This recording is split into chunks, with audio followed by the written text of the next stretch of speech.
మొన్న ఒక అబ్బాయి వాళ్ళ అమ్మ ఫోన్ లాక్కుందంటండి. ఫోన్ లాక్కుంటే కోపం వచ్చేసింది. ఏం చేయాలో తెలియక ఫోన్ లాక్కున్న వాళ్ళ అమ్మ, మా అబ్బాయి ఫోన్లో ఏం చూస్తున్నాడని చెప్పి ఫోన్ చూస్తూ ఉందంటండి.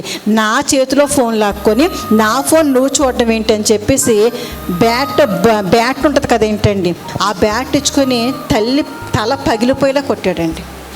ప్రియదేవుని బిడ్డలారా, ఈ మధ్యకాలంలో ఒక వీడియో వైరల్ అయ్యిందండి.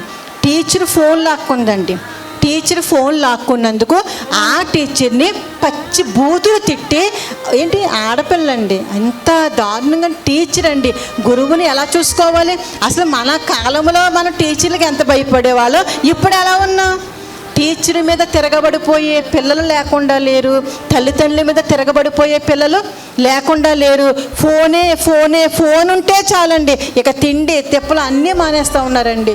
దేవుడు అంటా ఉన్నాడు, యవనస్తులారా మీరు ఫోన్ చూస్తారా చూడండి, ఏం చేస్తారో చేయండి, కానీ ప్రతి దానికి ప్రసంగి భక్తుడి ద్వారా దేవుడు మాట్లాడుతూ ఉన్నాడు. నువ్వు చేసే ప్రతి పనికి దేవునికి ఏం చెప్పుకోవాలి? లెక్క చెప్పుకోవాలి.